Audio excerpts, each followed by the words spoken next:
57 మొదటి వాక్యం. నీతిమంతులు నశించుట చూసి ఎవరు దానిని మనసున పెట్టరు. ఎవరికి అక్కర్లేదు. నీతిమంతులు ఒకవేళ నశించిపోతున్నారంటే వాళ్ళ గురించి ఎవరికి కూడా అక్కర్లేదు. అయితే మరి ఏంటట,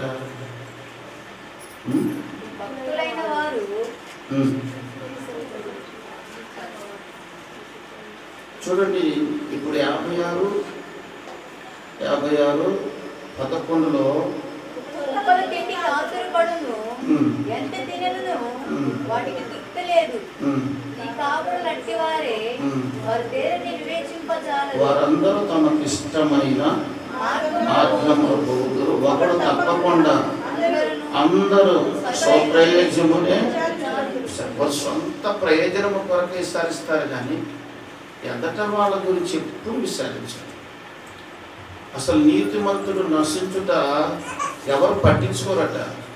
అదే ఒకవేళ అవినీతి పరుడు నశిస్తుందనుకో, తన కొరకు పరిగెత్తుకొని వెళ్తారు. ఒకటే మనం గమనించాల్సింది, ఈ లోకం పోకడే ఇది. కాబట్టి ఈ లోకాన్ని బట్టి మనం నడకూడదు, ఈ లోకాన్ని బట్టి మనం నడకూడదు. పరలోక సంబంధమైన దేవుని బట్టి మనం నడవాలి.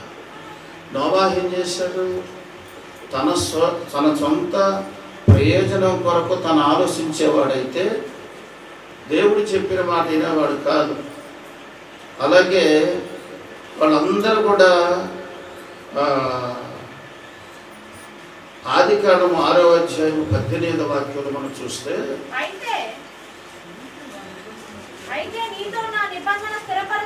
స్థిరపరచుదును, నీవును నాతో కూడా, నీ కుమారులను, నీ భార్యయు,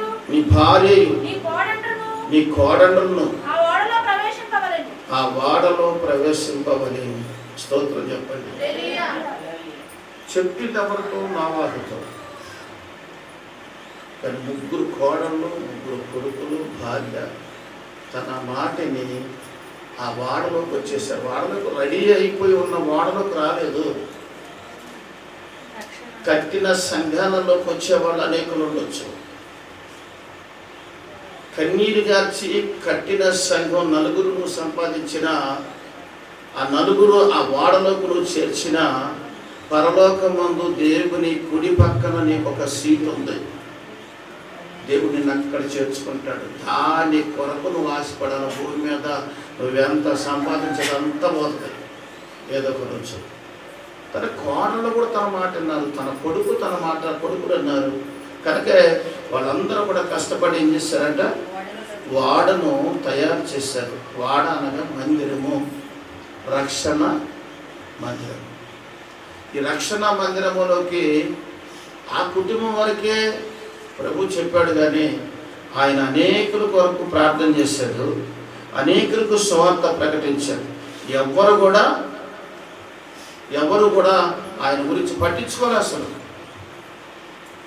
కొంతమంది ఆలాపాలపరిచారు, కొంతమంది అవలేలాగా మాట్లాడారు, కొంతమంది అపహాస్యంగా మాట్లాడారు, కొంతమంది వీడికే పని లేదు, నోవాహు ఎప్పుడు ప్రార్థనలే అని దూషించేవారు లేక పోలేదు.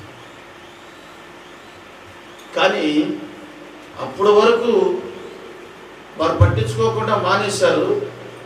కానీ అటు తర్వాత మనం చూసినట్టయితే భూమి మీద గొప్ప జల ప్రళయం. ఇప్పుడు కూడా చాలామంది ఇంతగా సేవకుడు ఏర్పాటు చేసుకున్నాడు ఇంత ఖర్చుతో. ఇంకో సంగతి చెప్పనా, డబ్బుని నేను ఏర్పాటు చేసుకోలే, ఎంతమందికి కుడికిలు పెట్టారో నాకెందుకని నేను అనుకోలే.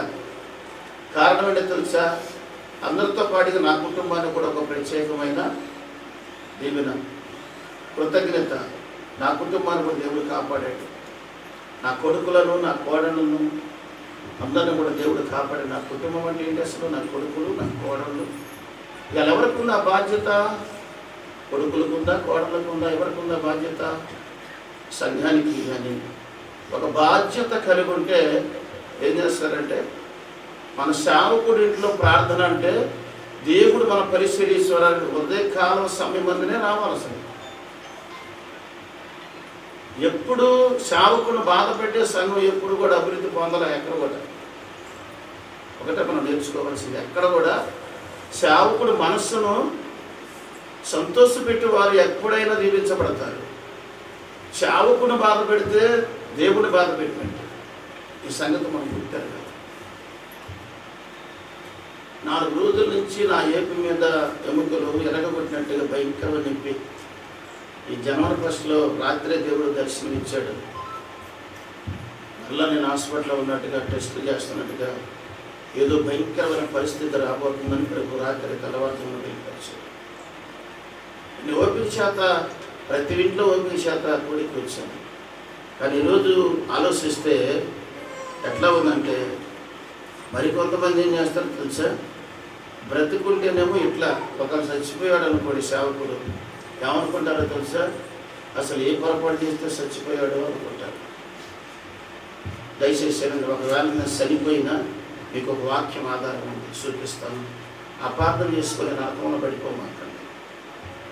57వ యెషయా గ్రంథం 57. భక్తులైన వారు తీసుకుని పోబడుచున్నారు, కీడు చూడకుండా నీతిమంతులు కొనుక్కోబడుచున్నారని ఎవరికి తోసదు. ఇది గుర్తుపెట్టుకుని అండర్లైన్ చేసుకోండి. నేనే కాదు, ఎవరు చనిపోయినా తన వెనక గోతులు దవ్వే మాటలు మాట్లాడమాకండి. చాలా మందికి ఉన్న ఉద్దేశాలు ఏంటంటే, ఎవరైనా మన చుట్టబంధువులు కానీ సేవకులు కానీ విశ్వాసులు కానీ ఎవరైనా చనిపోతే ఏ పాపం లేకుండా ఎందుకు చనిపోతారా, తీర్పు తీర్చమాకు, అది వెంటనే నీకు నీ కుటుంబానికి తీర్పు తీర్చుతాడు యేసయ్య. దేవునికి స్తోత్రం. కనుక నీతిమంతులు నశించుట చూసి ఎవరునూ దానిని మనసున పెట్టరు. భక్తులైన వారు తీసుకొని పోబడుతున్నారు, కీడు చూడకుండా నీతిమంతులు. ఈ సంగతి నీకు తెలియట్లా. ఆ ఉగ్రత దినంలో చూడాలని నేను దేవుడు విడిచిపెడుతున్నాడు. నువ్వేదో సంపాదించుకున్నావు, నేనేదో చేస్తున్నానని కాస్త ఇంత కూడా మిగిలిత జ్ఞానము సంస్కారము లేకోకుండా బ్రతుకుతున్నావు. కానీ ప్రతి నీ క్రియకి దేవుడు లెక్క చెప్పే రోజు అనేది ఒకటి ఉంది. స్తోత్రం చెప్పండి. ప్రతి నీ క్రియకు లెక్క చెప్తాడు దేవుడు. లెక్కను చెప్పాల్సిన అవసరం, దేవునికి చెప్పాల్సిన అవసరము ఎంతైనా నీకు ఉన్నది, ఎంతైనా ఉంది. కనుక ఇక్కడ మనం చూసినట్లయితే ఎవరైనా సరే కీడు చూడకుండా వదిలివేయబడిన వారు ఎవరో తెలుసా? కీడు చూడటానికి నిన్ను వదిలేస్తున్నాడు ఆయన. ఆ సంగతిని గుర్తెరక చచ్చిపోయిన వాడి గురించి నువ్వు మాట్లాడకూడదు ఎప్పుడైనా సరే. ఈ స్తుతి కొడుకు ఎందుకో ప్రభు నాకు ప్రేరేపణించి మాట్లాడుతున్నాడు. ఒకవేళ నేను ఉండొచ్చు, ఈ సంవత్సరం నెక్స్ట్ సంవత్సరం ఉండొచ్చు, ఉండకపోవచ్చు. అందరికీ వాక్యం చెబుతున్నా, గుర్తుపెట్టుకోండి. ఒకటే, దేవుని యందు మన నీతి కనపడాలి, కానీ మనుషుల ముందు మన నీతి ఎవరు కూడా గమనించరు. ఈ సంగతి మీరు గుర్తారు. మనిషిలో చిన్న మార్పు, చిన్న పొరపాటు, మాట జారవచ్చు, దాన్ని సరి చేసుకున్నవాడే ధన్యుడు. స్తోత్రం చెప్పండి. దాన్ని పెట్టుకొని ఉంటే ఏదో ఒక రోజు కఠినమైన స్వరాలతో పొడిచి ఆ కఠినమైన అగ్నిగుణంలో కాల్చే రోజు అనేది ఒకటి ఉంది. నీతిమంతుడు ఎప్పుడు కూడా ఉగ్రత దినము చూడకుండా ఎప్పుడు పోగొడతాడు. స్తోత్రం చెప్పండి. కనుకనే నోవాహుతో అంటాడు, ఆ తరువాత వాడు ఏమి ప్రశ్న అడగల నోవాహుని, నీకు సంబంధించింది కదా, నాకు సంబంధించింది కాదు అని కోడళ్ళే కానీ కొడుకులే కానీ మారు మాట్లాడారు. వాళ్ళ దినాలలో చాలా కష్టపడి ఆ రక్షణ వాడ 3 తంతెలుగా కట్టారు. కష్టపడి కట్టారు. సంఘం ఎవరు లేరు, ఆ కుటుంబమే కష్టపడి కట్టారు. నేను ఒక తీర్మానం చేసుకున్నాను. ఏంటో తెలుసా? నేను బ్రతుకున్నంత కాలము స్తుతి గుడికి పెడితే దేవునికి తెలిసినట్టుగా నా కుటుంబంలో చిన్న స్తుతి గుడికి పెట్టుకొని ఆ రోజు దేవుని స్తుతిస్తాను. సంఘానికి మీరు స్తోత్రం చెప్పండి. నేను బ్రతుకున్నంత కాలం అందరి మధ్య చెప్తాను ఈ మాట. ఒకవేళ నా పిల్లలు పెట్టుకొని వాళ్ళు పిలిస్తే తప్పనిచ్చి, నేనైతే నా వరకు దేవునికి నేను అలాగే ఉండాలో అలాగే ఉంటా తప్పనిచ్చి, ఇవన్నీ చేసి ఎందుకు మనసులో బాధ పెట్టుకోవటం, ఎవరి మీద బాధ పెట్టుకున్న సత్యన దేవుడి రాజ్యము రాదు. గమనించాలి. ఎంత వ్యాధం అంటే భక్తుడు ఆ సేవకుడు అలా మాట్లాడుతుందనేది అర్థం చేసుకుంటే ఇంట్లో వాళ్ళకైనా సంఘానికైనా అర్థమైంది. ఎందుకంటే మనకి జ్ఞానం అనేది కొంచెం మనిషిగా పుట్టాం, పశువులం కాదు కాబట్టి మనుషులం కాబట్టి ఒక్కసారి ఆ ఆలోచన మనిషికి వస్తే ఇంకెన్నడూ కూడా తప్పితం చేయడానికి ఇష్టపడరు. కనుక అయ్యా ఏంటి మరి వాళ్ళు కష్టపడ్డందుకు లాభం ఏంటి, వాళ్ళు కష్టపడ్డందుకు లాభం ఏంటి అని చూస్తే నోవాహు దినాలలో 8వ అధ్యాయం చూడండి ఒకసారి. అక్కడ రాయబడిన మాట ఏంటంటే 8వ అధ్యాయం మొదటి వాక్యం. ఆది కాండము 8వ అధ్యాయము. దేవుడు నోవాహును అతనితో కూడా ఓడలోనున్న సమస్త జంతువులను సమస్త పశువులను జ్ఞాపకము చేసుకొని. స్తోత్రం చెప్పమ్మా. ఎందుకు ఈ స్తుతి గుడిగా దేవుడు సంవత్సరం నుంచి సంవత్సరాంతం వరకు మనల్ని జ్ఞాపకం చేసుకున్నాడు కనుక మనం ఇంకా భూమి మీద బ్రతుకున్నాము. ఇంకా మనం భూమి మీద బ్రతుకున్నామంటే మనల్ని జ్ఞాపకం చేసుకుంటున్నాడు కనుక దేవుడు జ్ఞాపకం చేసుకుంటున్నాడు. ఆయన జ్ఞాపకం లేవనుకో, నువ్వు కోట్ల డబ్బు నీతో ఉన్నా నీ దగ్గర ఆయన నీకు ఇచ్చిన ఆ జీవవాయువు అనేది ఉండదు. ఏం చేసుకుంటావు? అది నీ ఉద్యోగం ఏం చేసుకుంటావు, వ్యాపారం ఏం చేసుకుంటావు, నీ డబ్బు ఏం చేసుకుంటావు. ఎంత సంపాదించినా ఏదో ఒక రోజు ఒకరు సమస్తం సంపాదించుకొని తన ప్రాణమును పోగొట్టుకుంటే ప్రయోజనం ఏమైనా ఉందా? నీతి లేని ప్రాణం ఎవరికి కావాలా? దేవునికి కావాలా? సేవకుడికి కావాలా? ఇంకెవరికైనా కావాలా? ఎవరికి అర్థం? దేవుడు జ్ఞాపకం చేసుకున్నాడు మనం. అందుకే స్తుతి కూడా. స్తోత్రం చెప్పండి. అందుకే స్తుతి గుడి. ఆ రోజు ఎంతమంది దేవుని స్తుతించారు? ఆ కుటుంబం వరకే కదా. అలాగే నేను అనుకుంటే ఏ బాధ ఉండదు, అసలు ఖర్చు కూడా ఉండదు. మీకు సంగతి తెలుసా? ఈ నెలంతా ఒకవైపు మందిరం పని చేయించుకుంటూ సంఘ బిడ్డలు ఇబ్బంది పడతారు కానీ అక్కడ పని అక్కడ, ఎక్కడ పని ఎక్కడ చేసుకుంటూ అది ఏర్పాటు చేసి పైన వీళ్ళు ఎక్కడ కిందికి దిగిపోయి ఇబ్బంది పడతారు అని చెప్పి ఇక్కడ పైన ఒక బాత్రూము, కింద ఒక బాత్రూము సంఘానికని. ఎందుకు? దేవుళ్ళు లెక్క అడుగుతాడు. అన్ని బాధల కంటే భయంకరమైన బాధ. కనుక ఒక సమయం వచ్చింది, దేవుడు జ్ఞాపకం చేసుకున్నాడు. ఎవరిని? నోవాహు కుటుంబాన్ని జ్ఞాపకం చేసుకున్నాడు కనుక వాళ్ళందరూ కూడా సజీవులుగా ఉన్నారు. తర్వాత 9వ అధ్యాయంలో మరొక మాట అంటాడు చూడండి. 9వ అధ్యాయం కాడికి వచ్చేసరికి ఉగ్రత దినాలన్నీ దాటిపోయింది. భయంకరమైన వేదనకరమైన దినం, మరణకరమైన పరిస్థితులన్నీ దాటిపోయింది. ఇక్కడికి వచ్చేసరికి 8వ అధ్యాయంలోనూ దేవుడు జ్ఞాపకం చేసుకున్నాడని 8వ వచనంలో మనం చూస్తే వారి స్తుతి గుడికిని ఏర్పాటు చేసుకున్నారు. చూడండి 8వ అధ్యాయం 8వ వచనం చూడండి. అది ఎక్కడ స్తుతి గుడికిని బలిపీఠం కట్టారు చూడండి. ఎక్కడ? శ్రేష్టకరమైన పశువులు వాటిలలో నోవాహు కట్టి పవిత్ర పశువులన్నిటిలో కొన్ని తీసుకొని దహన బలిని అర్పించను. అనగా దేవునికి స్తుతి యాగము అర్పించాడు. అంటే దాని అర్థం ఏంటంటే, దేవా ఈ ఉగ్రత దినాలలో నన్ను, నా కుటుంబాన్ని, మాతో పాటుగా కొన్ని పశువులను, జీవరాశులను, జంతువులను కాపాడావు నాయన. అందుకే ఈ స్తుతి యాగము నీకు కలుగును కాక. ఇది స్తుతి గుడికి అంటే ఏంటంటే అందుకే దావీదు కూడా అంటాడు కదా, ఆయన చేసిన ఉపకారములను దేనికి కూడా మరవద్దు. ఎందుకో తెలుసా? ఆయన సమాధిలో నుండి నీ ప్రాణమును విమోచించుచున్నాడు.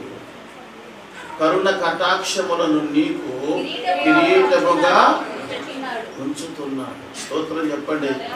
అందుకు స్తుతి గుడికి దేనికంటే మనము ప్రతి ఇంట్లో కూడా ఎంత ఖర్చు పెట్టుకొని ఈ డిసెంబర్ నెలలో వేరే నెలలో ఎందుకు పెట్టరు?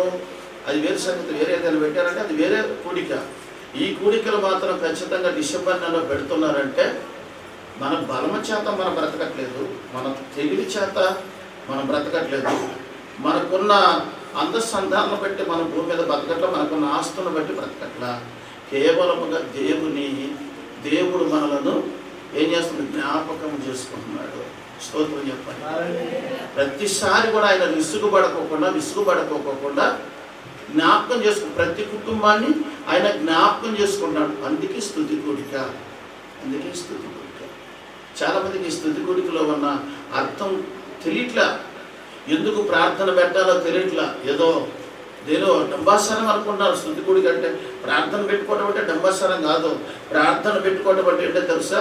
దేవుడు నిన్ను జ్ఞాపకం చేసుకున్నాడు కనుక నలుగురు చేతులు కడిగించి దేవుని పేరట మనము నలుగురు చేతులు కడిగించి, దేవా ఈ స్థితిలో మేము ఉన్నామంటే కేవలముగా మీ కృపనాయన, మీరు మమ్మల్ని జ్ఞాపకం చేసుకున్నందుకు ఏమిచ్చి మీరు రుణం తీర్చుకోగలం అయ్యా, మీరు మాకు ఇచ్చిన దాంట్లో కొంత ఖర్చు చేసి అనేకులకి భోజనాలు ఏర్పాటు చేస్తున్నాం, లేదంటే అనేకులకి పలహారం ఏర్పాటు చేస్తాం. ఇంతే స్తుతి కూడిక అంటే.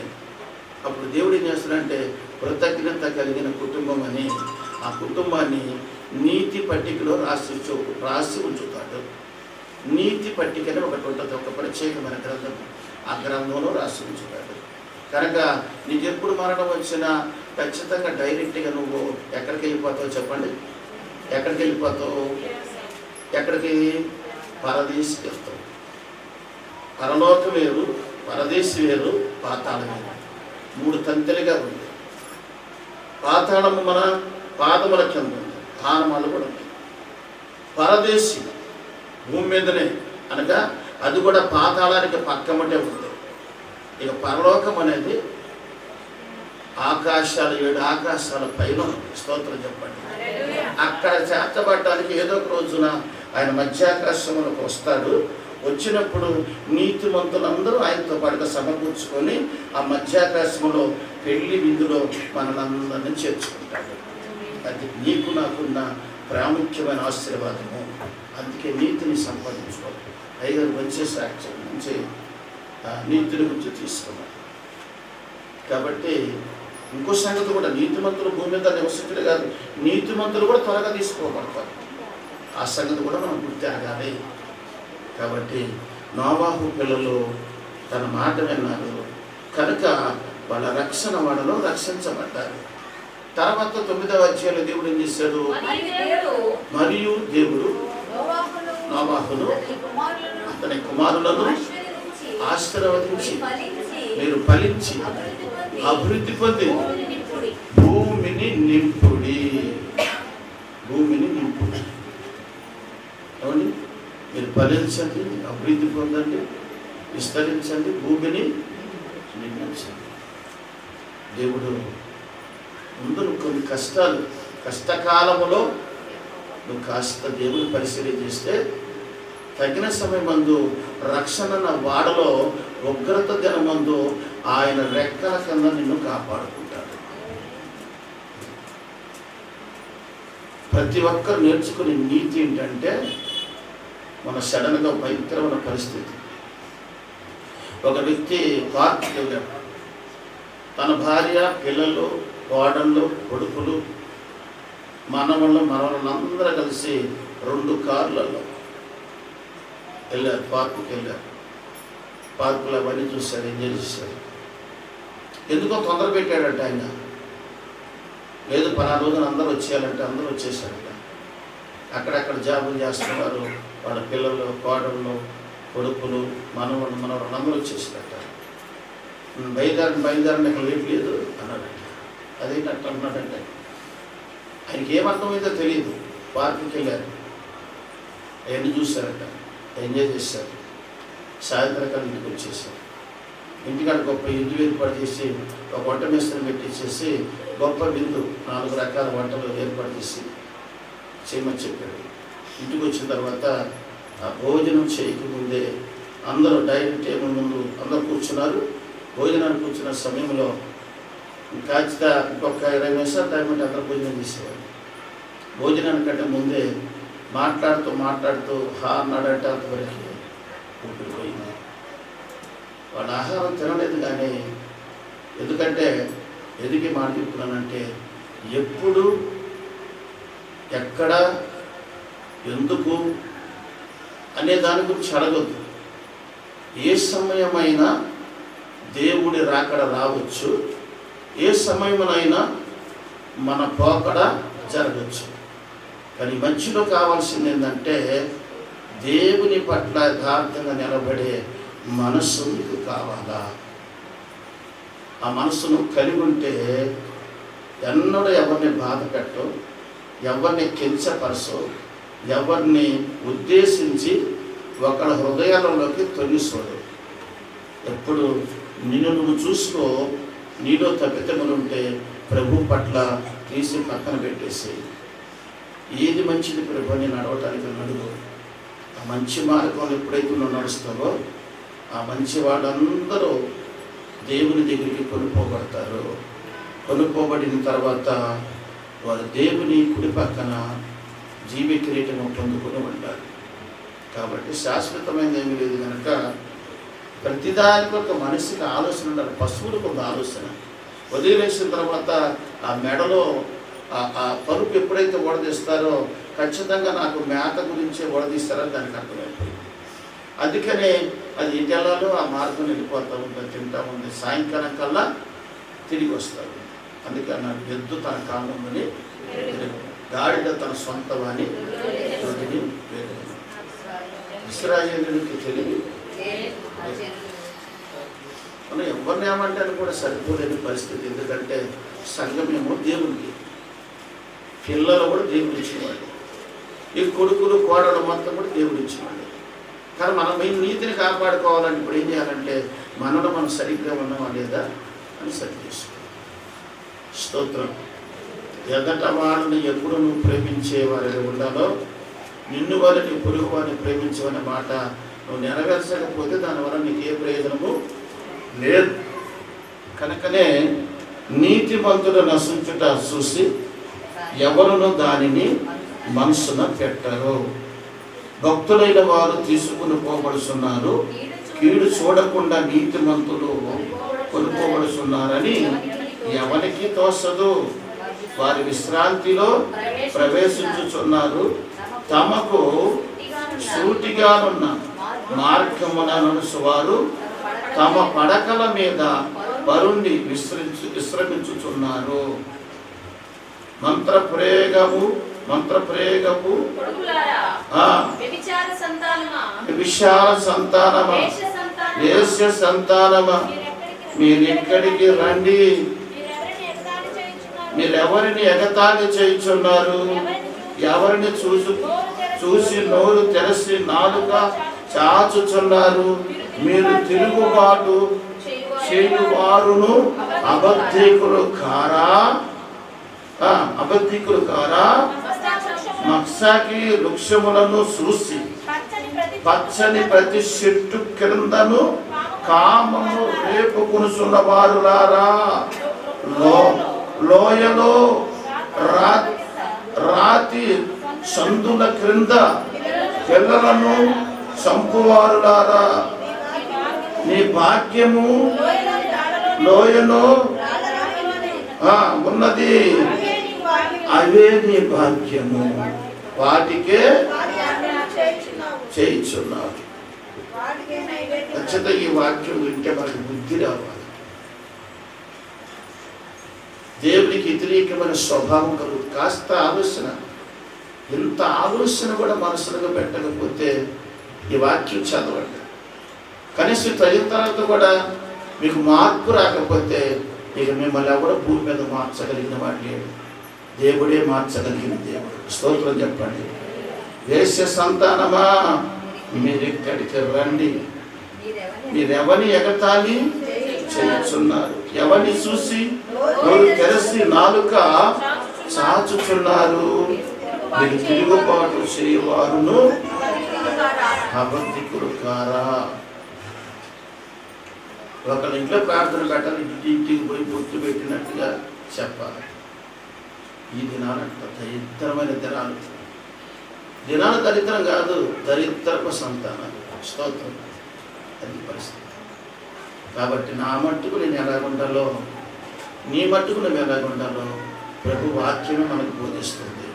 ఆ వాక్యాన్ని పక్కన పెట్టి మనమేమీ చేయలేము. ఒకరింట్లో కూలి పెట్టుకున్నప్పుడు ఆనందం ఉంటుందా? ఎందుకు ఆనందంగా ఉంటారు? ఆ చుట్టుపక్కల వారు సహకరిస్తే ఇలా ఒక ఆనందం వచ్చింది. చుట్టుపక్కల వాళ్ళలో దెయ్యాలు వచ్చేసింది అనుకోండి, ఇలా పెట్టుకున్న వాడింట్లో ఏం సంతోషం ఉంటుంది చెప్పండి? ఏ సంతోషం ఉంటుంది? ఏడు ముఖం అంతే కదా. ఇప్పుడు నా ముఖం అదేగా, అవునా కదా? ఎగతాళి చేయవారులారా మీరు ఇక్కడ కదా అంటే మీ సంగతి చెప్తున్నట్టు స్తోత్రం. సేవకుడు బాధపడితే దేవుడు బాధపడినట్టు కనుక ఏ విషయంలో కూడా ఆలోచించాలి. ఎవరైనా ఒక్కొక్కరికి ఫోన్ చేసామా రండి అని చెప్పించుకునే స్థాయిలో ఉంటే ఆ సేవ శూన్యమే కానీ సరిలేదు కానీ కాదు. అసలు చేసిన ఒకటే చేయకపోయిన ఒకటి సేవ. ఎందుకంటే నీ జీతానికి సేవ చేయాలి. దేవుడు పిలిస్తే వచ్చి సేవ చేస్తాడు. నేను ఎక్కడికి వెళ్ళినా దేవుడు సేవ జరిగిస్తాడు. 4 ఆత్మలైనా దేవుడికి సంపాదించి పెట్టే అట్టి జ్ఞానం ప్రభు నాకు ఇచ్చాడు. స్తోత్రం చెప్పండి. కానీ ఈ లోపల మనమే పోగొట్టుకుంటాం అనేది అర్థం చేసుకోలేకపోతున్నాం. మనమేమి పోగొట్టుకుంటున్నాం, ఏమి నశించిపోయే పరిస్థితిలో ఉన్నామని సంగతి తెలుసుకోలేకపోతున్నాం.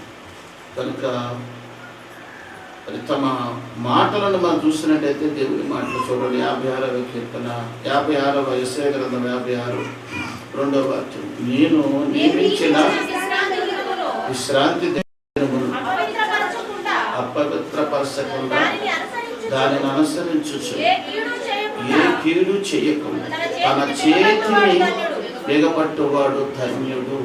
ఆ ప్రకారముగా చేసి దాని రూఢిగా గైకొను నరుడు ధన్యుడు.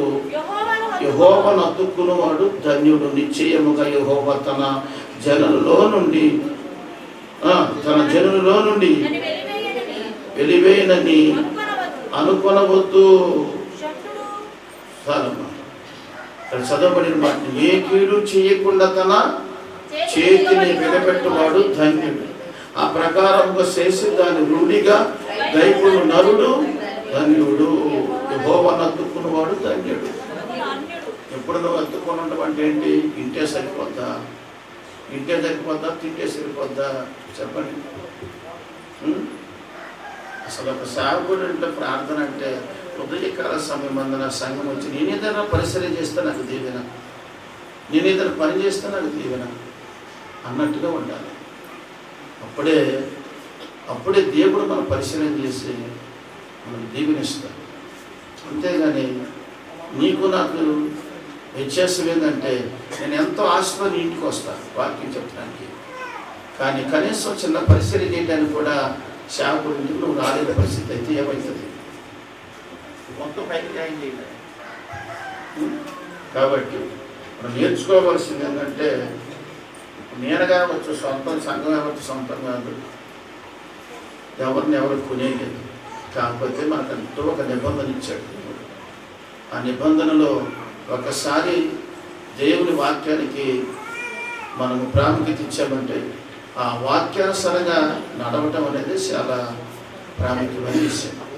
వాక్యానుసారంగా నడవకోకుండా ప్రభు నన్ను దీవించు, నన్ను ఆశీర్వదించమంటే సైతానికి ఇచ్చే ఆశీర్వాదం నీకు ఇస్తాడు. కానీ ఏదో ఒక రోజున సమస్తాన్ని కూలిపోతాం, ఏముండదు, సమస్తాన్ని కూలిపోతాం. కనుక దేవుని సన్నిధిలో స్తుతి కొడుకంటే ఏంటంటే దేవుడు మనలను జ్ఞాపకం చేసుకున్నాడు. ఆమేన్. 8వ అధ్యాయంలో ఏం చేశాడైనా వాడలో జాయిన్ అయి ఉన్న నోవాహు పిల్లలను, వాటితో పాటు కొంతమంది జంతువులను, కొన్ని పశువులను జ్ఞాపకం చేసుకున్నాడు. నేను అంటాను, దేవుడు జ్ఞాపకం చేసుకోకపోతే నువ్వు నేను ఇలాగా ఉండము. దేవుడు జ్ఞాపకం చేసుకున్నాడు కనుకనే నువ్వు నేను ఎలాగన్నావు. ఈ స్థితిలో ఉన్నామంటే కేవలం ఒక దేవుడు జ్ఞాపకం చేసుకున్నాడు మనల్ని.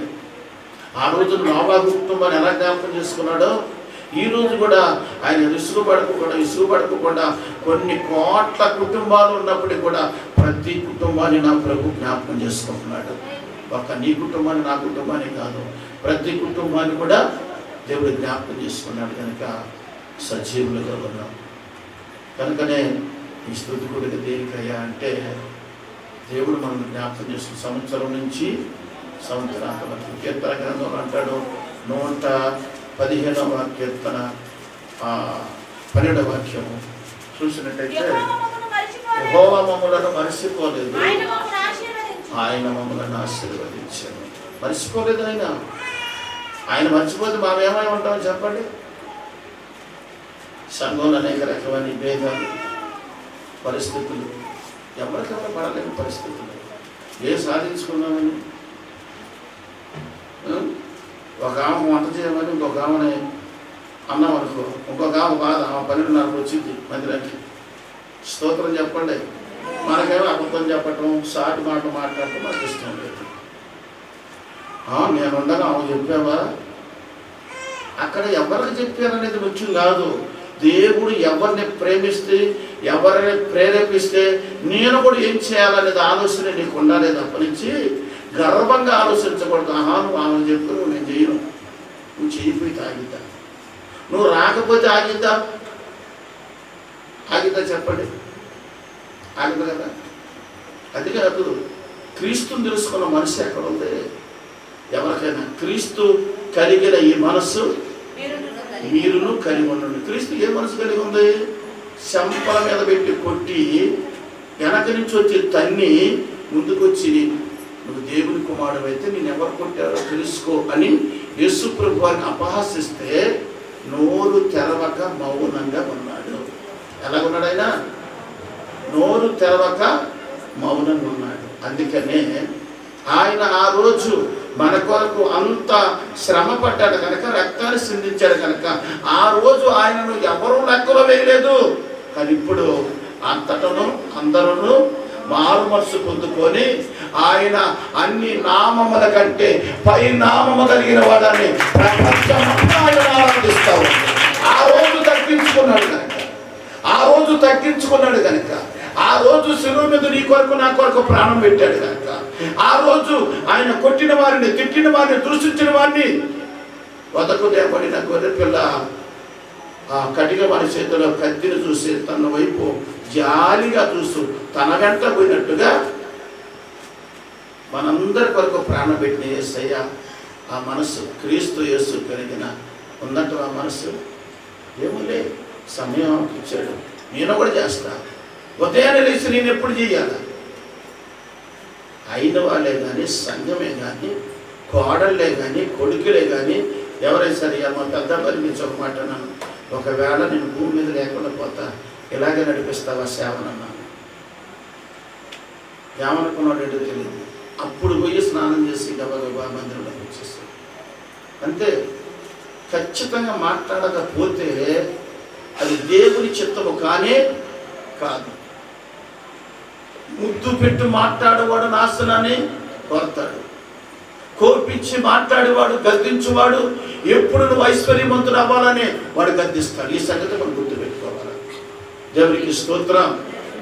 కనుక ప్రతి విషయంలో కూడా ఇది దేవుని పని అని ఒకటి గుర్తెరగాలే తప్పనించి కక్షలు కార్యక్రమం ఒకప్పుడు అన్నాడే, ఒకప్పుడు ఇట్ట అన్నాడే, ఒకప్పుడు నేను ఫోన్ చేయను అన్నాడే, ఒకప్పుడు నాకు ఆ పని చేయలేదే, ఒకప్పుడు నాకు ఈ పని లేదే. అసలు ఏ పాటి దాని నువ్వు ఏ పాటి వాడు, నేను ఏ పాటి వాడిని? దేవుని ఎదుట ఏం నేర్చుకుంటున్నావు? మనం ఏం నేర్చుకుంటున్నాం? ఒకప్పుడు ఎవరింటికనగా రాట ఒక అరగంట లేట్. అయ్యారు ఏంటి ఎంత లేట్ అయింది? నేను అడగాల వద్దా? మీరు అడిగినప్పుడు నేను అడగాల వద్దా? ఎప్పుడు నువ్వు వచ్చేది? అడగాలన్న కాబట్టి నేను అడుగుతాను అంతేగా. కోడలుగా నువ్వు వచ్చేది ఎప్పుడు? విశ్వాసగా నువ్వు వచ్చేది ఎప్పుడు? నేను ఎవరిని బాధ పెట్టాలని అడుగుతాడా? కాస్త జ్ఞానం తెచ్చుకోండి. ఎద్దు తన కామందును తెలుసుకుంది, గాడిద సొంతమైన దొడ్డిని తెలుసుకుంది. ఇశ్రాయేలు అనగా దేవుని ఎరిగిన వారి కంటే తెలియలేదు. నా మాట కాదు, యెషయా గ్రంథం 1వ అధ్యాయం. కాబట్టి కాస్త ఆలోచించండి. ఎంత వేదంతో మాట నిజమా, సత్యమా, కావాలని మాట్లాడుతున్నాడా? కావాలని మాట్లాడితే దేవుడు నన్ను ఒప్పుకోడు. నాకు వచ్చే సంగతి వేదంతో మాట్లాడుతున్నా నా ప్రభువు తెలుస్తున్నా. మీరు వచ్చి ఏదో అందరూ చేయాల్సిన అవసరం లేదు. అదొక సంతోషం, అదొక సమాధానం. దేవుడు జ్ఞాపకం చేసుకునేందుకు కూలి పెట్టుకున్నప్పుడు అదొక సంతోషం అన్నమాట. ఆ సంతోషాన్ని లేకపోతే భూమి మీద ఎందుకు మనిషి జీవితం ఎందుకు చెప్పండి? దేనికిగా ఎన్ని కష్టాలు పడ్డా బిడ్డల ముఖం చూసంటే ఆ తల్లి ఎంత వేదన పడి కనిద్దు కదా, ఎంతో వేదన పడి కనిద్ది. ఆ కనేటప్పుడు అనవసరంగా పెళ్లి చేసుకున్న లేకపోతే ఈ బాధలు వచ్చేయి కాదనుకున్నదంట స్త్రీ కనేటప్పుడు ఆ నొప్పులు కట్టుకోలేక. ఈ సచ్చినోడు మా నాన్న మా అమ్మ అప్పుడు తిట్టిందంట తల్లిదండ్రులని, అనవసరంగా పెళ్లి చేశాను లేకపోతే ఈ బాధ నాకు ఎందుకు వస్తాయి. కనేటప్పుడు వచ్చే మాట, కన్న తర్వాత బొడ్డతో పుట్టింది అనుకోండి, అప్పుడు వాళ్ళ ఆయన్ని పిలిచి ఈ రాకుండా రాకుండా కన్నెట్టం ఉంది, కానీ రెప్పనెట్ట ఉంది, వాడు నొసలు ఎట్ట ఉంది, తల ఎట్ట ఉంది, పళ్ళు ఎట్ట ఉన్నాయి. వాడికి అప్పుడు పడి లేకపోయినా పడి కూడా ఉంటుంది. కానీ నేను అంటున్నాను ఏంటంటే, నేను అవ్వడానికి చెప్పట్లేదు మాట. దేవుని పరిస్థితిలో చిన్న పని చేసిన పరలోకంలో నీకు దాసపడిన ధనం ఉంది, తప్పనిసరిగా పొందుకుంటాడు. కనుక దేవుడు అర్థం చేసుకున్నాడు మనల్ని. ప్రతి విషయంలో గుడ్డెద్దు శీల పడ్డట్టుగా ఉండకూడదు. గుడ్డెద్దు శీల పడితే ఏమని చెప్పింది, అది ఎక్కడ పోతే తెలియదు, దాని సౌండే అది బెదిరంతలు గురికింది. ఇప్పుడు అది కాలు వేసినప్పుడు ఆ శీలో పటపటానదనుకో, అమ్మో ఎవడో వచ్చేస్తున్నాడు, ఎందుకు దానికి ఏం లేవు. ఇప్పుడు మనకుండా ఏమి స్తోత్రం చెప్తాడు. మనం కను నుండి పాట ఉందిగా, ఏం పాట అది, కన్ను నుండి పాటలేరా పాట మీరు వద్దులేదు, ఎందుకంటే సమయం కూడా అయిపోయింది.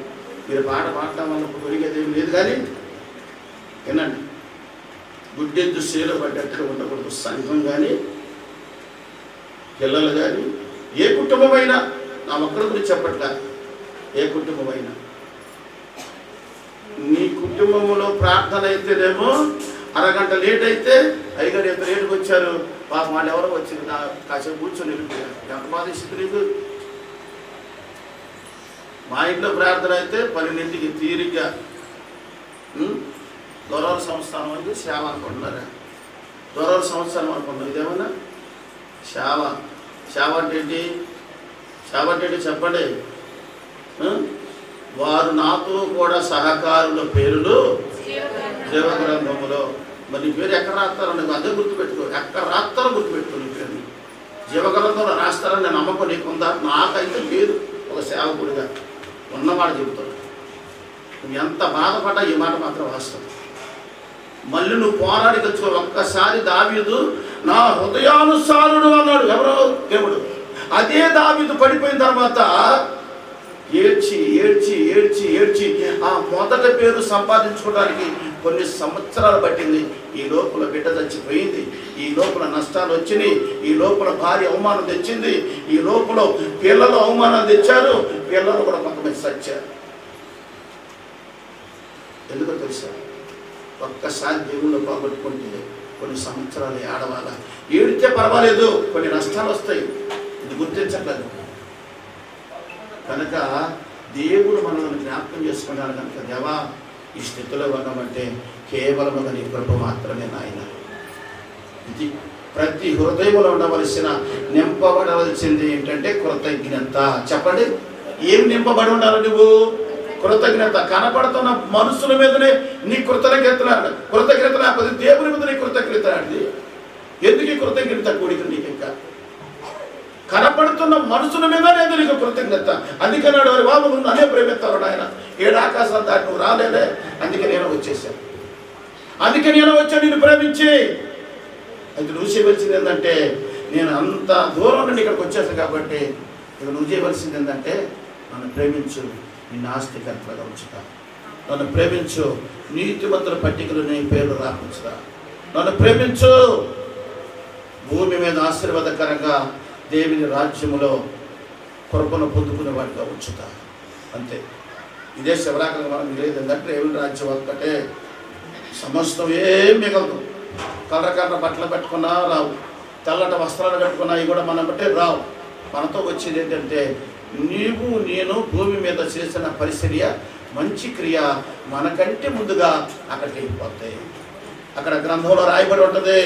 గ్రంథాలు ఎప్పబడ్డప్పుడు మన బ్రతుకంతా బయటపడింది. నువ్వే క్రియ కలిగి ఉన్నావు. కనుక దేవుని సన్నిధిలో కఠినమైన మనసు ఉండకూడదు. నేను అంటాను, నోవాహు కోడలే కానీ కొడుకులే కానీ నోవాహు నువ్వు ఒప్పుకొని వచ్చుకో నాకేం సంబంధం అంటే ఆ కుటుంబం రక్షించబడేదా చెప్పండి. వాడలో చేర్చబడేవాడైనా లేదు కదా. ఇలా వాడను ఎవరో చోట్ల వాడ బయట ఉన్న అందసందాలు చూసుకుంటున్నారు, ఆస్తిపాస్తులు చూసుకుంటున్నారు. ఆ ప్రజలందరూ ఒక సమయం వచ్చింది, జల ప్రళయం వచ్చింది. ఏమైపోయారు వాళ్ళంతా? సువార్త నమ్మని వారందరూ కూడా ఆ నీటిలో మునిగిపోయి పిల్లల ముందు తల్లుల ముందు తండ్రులు ఒకళ్ళు చేతులు పెట్టుకుని మునిగిపోతూ, దేవా ఆ తలుపు తీయవు అంటే ఏసాడయ్యా అని చెప్పినంతగానే చెప్పాను. ఆయన వేగ ఎవడు ఆ తలుపు తీయలేడు, ఆయన తీయగా ఎవడు వేయలేడు. అయిపోయి ఒక్క మాట తేలిపోయింది. ఎందుకలా తేల్చుకోవాలా? ప్రభు సన్నిధిలో మనం నమ్మకస్తులుగా ఒక వాడలో నోవాహు కుటుంబం ఎలా ఉండాలో ఇవాళ నువ్వు నేను కూడా అలాంటి కుటుంబంగా ఉండాలనేది నా ఉద్దేశం. దేవుని స్తోత్రం. స్తుతి కొడుకులు మనం నేర్చుకుందంటే దేవుడు మనల్ని జ్ఞాపకం చేసుకుంటున్నాడు అంతే. జ్ఞాపకం చేసుకుని ప్రతి సంవత్సరము దేవుణ్ణి మనం ఏం చేయాలా? స్తుతించాలి. అందరూ కలిసి ఆ రోజు పనులు పెట్టుకోకూడదు, ఆ రోజున పనులు పెట్టుకోకూడదు. ఎన్నో పనులు పెట్టుకుంటాం. 365 రోజులు దేవుడు నీకు ఇచ్చాడు. ఏం సంపాదించను? ఒంటి మీద బట్ట, నెత్తి మీద పెరిగిన వచ్చు, ఎంతమంది ఏం లేదు. స్తోత్రం చెప్పండి. అంతకుమించి కొంతమందికి అది కూడా లేదు, నాలుగు రాలిపోతుంది, అది కూడా లేదు. దేవుడి దగ్గర మనం దక్కించుకున్నది ఒకటే, నీతి మరణము నుండి తప్పించింది, ఆయన రాజ్యములో చేర్చింది. ఇదొకటే మనం నేర్చుకోవాల్సి. సేవకుడి ఇంట్లో ప్రార్థన అంటే సిగ్గుమాల జనం కదండి, పనులకు పోతారా? అది ఎంతకాలం మన ఇళ్లలో పెట్టాడు కదా, ఈ రోజులు పనులకు పోవటం పెట్టి మనకు సిగ్గుండదు. మనకి సిగ్గుమాల జిల్లారా కూలిరండి పొట్టు ఎగిరిపోయినట్టు సమయం గతించిపోతుంది. శాశ్వతం ఉందా? మరొక సంవత్సరంలో మళ్ళీ స్తుతి గుడికి పెట్టేంత నమ్మకం ఏమైనా ఉందంటవా? నీకైతే ఉన్నదేమో, నాకైతే లేదు. ఉన్నమాట నేను చెప్తున్నా. దేవుడి చిత్తం అది. నీకున్నదేమో కానీ నాకైతే లేదు. కారణం ఏంటి తెలుసా? ఆయన జ్ఞాపకం చేసుకుంటేనేగా. ఎవరు జ్ఞాపకం చేసుకోవాలా? మరి ఆయన జ్ఞాపకం ఆయన జ్ఞాపకం మనం చేసుకోవాలంటే మనం ఏమై ఉండాలి? కనీసం ఒక్కరోజైనా ఖచ్చితంగా ఆయన పట్ల నిరీక్షణ కలిగి దేవుని స్తుతించాలా లేదా? 365 రోజులు నీకు పని చేయడానికి ఇస్తే 365 రోజులలో ఒక్కరోజు కూడా దేవునికి సరిగ్గా నువ్వు సమయాన్ని ఇవ్వకుండా నీ సొంత పనులు ఉంటే ఎంతవరకు అది కరెక్ట్ చెప్పండి. కాబట్టి దేవుడు మరొకసారి ఆ మాట చదువుకున్నాం.